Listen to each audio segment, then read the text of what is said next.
Hello friends, welcome back to my channel. আজকে আমি আপনাদের সাথে শেয়ার করব যাদের অনেক রুক্ষ ড্যামেজ পা ফাটা, তো তাদের পা ফাটা বন্ধ করতে কি করবেন। তো সর্বপ্রথম দেখেন আমি উষ্ণ গরম পানি নিয়েছি, সাথে একটু খাবার সোডা দিয়ে দিয়েছি আর দিয়ে দিয়েছি লেবু। আমি কিন্তু লেবুর রসও করে দিয়েছি, আবার কয়েকটা স্লাইড করে কেটেও আমি ছেড়ে দিয়েছি। এভাবে 10 থেকে 15 মিনিট আমি পাটা ভিজিয়ে রাখবো। এরপরে আমি একটা ব্রাশের সাহায্যে আপনারা ধুয়ে নিতে পারেন, ব্রাশের সাহায্যে নিলেও হবে, কোনো সমস্যা নেই। এবং এই 10 থেকে 15 মিনিট এটা ভিজিয়ে রাখলে আমার পাটা অনেক নরম হয়ে যাবে, আমার পরিষ্কার ক্লিন করতে খুবই সুবিধা হবে। তো যাদের সময় আছে তারা কিন্তু অবশ্যই এই স্টেপটি ফলো করবেন। তো এবার দেখতে পাচ্ছেন যে আমি চলে আসছি। তো দেখতে পাচ্ছেন যে আমি এখানে কিন্তু আমার পাটার ভিতরে এত নোংরা ময়লা জমে আছে, দেখলেই তো বোঝা যাচ্ছে যে কি অবস্থা। তারপরেও আমি কয়েক মিনিট ভিজিয়ে রাখছি। আমার সময়ের অভাবে আমি কিন্তু বেশিক্ষণ রাখতে পারলাম না। তো আমি এবার স্টেপগুলো আপনাদের দেখিয়ে দিই, আপনারা একটু সময় নিয়ে কাজটি করবেন, কারণ এটা কিন্তু একটু সময়ের প্রয়োজন হয়। কারণ পাটা এমন একটা জিনিস যেটা কিন্তু আসলে সময় না নিলে আপনার মানে ভালো হবে না কাজটি। তো দেখতে পাচ্ছেন আমার কিন্তু অবস্থা খুব খারাপ, কারণ গ্রামে গেছিলাম আর গ্রামের থেকে কিন্তু মানে এই প্রবলেমটা হয়ে আসছে। যাই হোক, তো দেখতে পাচ্ছেন যে আমি এই জন্য আপনাদের ভাবলাম যে আমি নিজে পাটা পরিষ্কার করি, এবং আমার পাটা পরিষ্কার করার সাথে সাথে আমার অডিয়েন্সদের আমিও দেখাই, আমার ভিউয়ারদেরও আমি একটু দেখাই যে তারাও যদি চেষ্টা করে, তাদেরও পায়ে এই সমস্যা থাকে, তারাও এটা করতে পারে, এই স্টেপগুলো ফলো করতে পারে। তো দেখতে পাচ্ছেন যে আমি এখানে লেবুতে চিনি মিশিয়ে নিয়েছি, আর এটা নিয়ে আমি সুন্দরভাবে পাটা ঘষে ঘষে, অর্থাৎ যেখানে যেখানে আমার বেশি কালো ড্যামেজ এবং ফেটে গেছে, অতিরিক্ত ফেটে গেছে, কারণ এটা কিন্তু অনেকের হরমোনের প্রবলেমের জন্য হতে পারে, বা অনেকে দেখা যায় যে একটা ফাটা, একটা বংশগত একটা সমস্যা, মানে হয়তো বা মা বা বোনের বা অন্য কারো থাকতে পারে, সেই ক্ষেত্রে হতে পারে, বা হরমোনের প্রবলেমের জন্য হতে পারে, বা অনেকে দেখা যায় হুট করে ফেটে গেছে, তাদের বংশেও কারোর কিছু নাই, আবার হরমোনের কোনো সমস্যাও নাই, কিন্তু হুট করে পাটা ফেটে গেছে। তো এরকম তো হতেই পারে, স্বাভাবিক।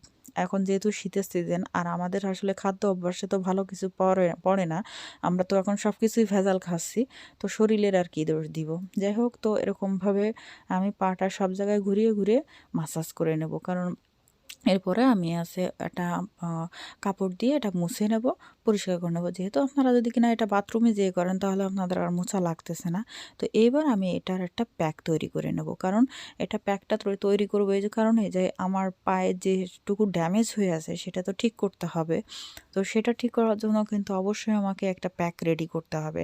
আর আমার চ্যানেলে নতুন হলে অবশ্যই আমার চ্যানেলটি সাবস্ক্রাইব করবেন, পাশে থাকা বেল আইকনটি অবশ্যই প্রেস করে দেবেন, যাতে আমার দেওয়া নতুন নতুন ভিডিওগুলো সবার আগে পান।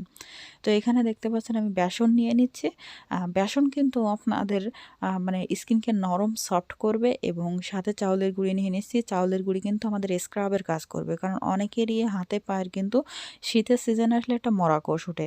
আর সাথে দিয়ে দেবো এখানে গ্লিসারিন। গ্লিসারিন কিন্তু আমাদের ফাটা ভাবকে দূর করবে, এবং আমাদের ফাটা ভাব দূর করে ফাটা ভাব বন্ধ করে ফেলবে, তো এই জন্যই লক করে ফেলবে। আর সাথে দিয়ে দেবো এখানে আমি অলিভ অয়েল। আপনারা নারকেলের তেলও দিতে পারেন, যে আমি অলিভ অয়েল দিচ্ছি তা অলিভ অয়েল দিতে হবে এমনটা না, যার কাছে যেটা আছে সে সেটা দিবেন। তো সবগুলো উপাদান আমি ভালোভাবে মিক্সড করে নেব, এবং সাথে দেখতে পাচ্ছেন এখানে আমি লেবু দিয়ে নিচ্ছি। আমি এখানে ছোট করে স্লাইড করে কেটে নিয়েছি। তো ভাবলাম যে ছোট এক টুকরো লেবুতে হয়তো বা হবে, তো এই জন্য ছোটো করে একটা টুকরো নিয়েছি। তো দেখলাম যে না, এতে হচ্ছে না, তার জন্য আমার আরও একটি টুকরো নিতে হলো, স্লাইড করে কাটা। তো আমি যেহেতু পরিমাণটা অল্প নিয়েছি সেই কারণে।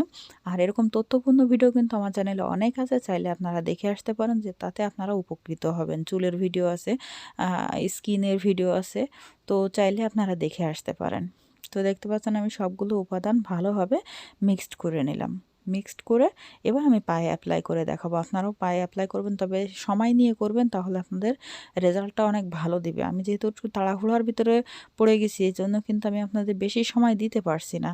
যাই হোক, এভাবে পায়ে আপনারা লাগিয়ে ফেলবেন, আর পায়ে লাগিয়ে এটা 3 থেকে 4 মিনিট রাখবেন, এবং আলতো হাতে এরকম ঘুরিয়ে ঘুরিয়ে মাসাজ করবেন, তাহলে কিন্তু আপনারা রেজাল্টটা অনেক ভালো পাবেন। তো আমি এরকম 3 থেকে 4 মিনিট, আর যাদের কাছে ব্রাশ আছে পা ডলা ব্রাশ আছে, তো যাদের পা ডলা ব্রাশ আছে তারা ব্রাশ দিয়ে করবেন, তাহলে আরও দ্রুতভাবে উঠে যাবে।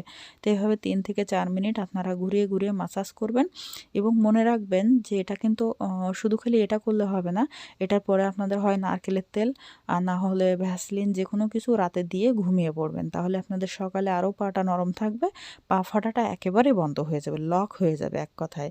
তো এরকম সম্পূর্ণ পাটা আমি এভাবে ঘুরিয়ে ঘুরিয়ে ধুয়ে আসছি। তো দেখেন আমি একটা কাপড় ভিজিয়ে কিন্তু সব জায়গা মুছে নিয়েছি, আপনারাও নেবেন। এবার আমি নিয়ে নেবো এখানে পুঁইশাকের পাতা, অর্থাৎ পুঁইশাক সবাই চিনবেন। তো আমি এখানে পুঁইশাকের পাতা নিয়ে নিয়েছি 2টা পাতা। আপনারা কিন্তু আপনাদের 2 পায়ে অন্তত 4-5টা পাতা লাগবে। এবার পুঁইশাকের পাতা দিয়ে আপনারা চারি সাইড, অর্থাৎ পায়ের চারি সাইড যেখানে যেখানে ফাটা, যেখানে নোংরা জমে আছে, যেখানে দাগ হয়ে গেছে, সেখানে সেখানে আপনারা এই পুঁইশাকের পাতাটা ডলে ফেলবেন। আর ডলে ফেলার পরে আপনারা রেজাল্টটা আপনারা নিজেরাই দেখবেন যে আপনাদের পায়ের কতটা পরিবর্তন আপনারা নিজেরাই লক্ষ্য করলে বুঝতে পারবেন। তো এরকম সব জায়গায় আপনারা কিন্তু এটা পা ফাটা যে জায়গায় আছে সব জায়গায়, আমি যেহেতু ক্যামেরার সামনে এক সাইড দেখাতে হচ্ছে, আমার অন্য সাইডে ক্যামেরা নিয়ে যেতে পারছি না, তো এরকম আমি এই জন্য এক সাইড দেখাচ্ছি। তার মানে এটা নয় যে আমি এক সাইডে লাগাচ্ছি। তো সব জায়গায় আমি এই পাতাটাও আমি সব সুন্দর করে ঘুরিয়ে ঘুরিয়ে মাসাজ করে নেব, যাতে আমার পায়ের কোনো জায়গায় ফাটা না থাকে, আর ফাটা থাকলেও ময়লাটা যেন কোনো জায়গায় না থাকে। তো এইভাবে যদি 2-3 দিন করি তাহলে আমার পাটা একদম, সপ্তাহে 2 দিন করলেই এনাফ। আর রাতে শোয়ার সময় ভ্যাসলিন বা নারকেলের তেল ব্যবহার করলে এনাফ। তো আমি পাটা ধুয়ে আসি, তারপর দেখাচ্ছি। দেখেন আমার পায়ের পরিবর্তন দেখে আপনারা নিজেরাই বুঝতে পারবেন যে আমার পায়ের কতটা পরিবর্তন। একদম আমার পায়ে কোনো ফাটার ভিতরে কোনো নোংরা নেই, আর পাটা দেখেন অনেক নরম সফট লাগছে।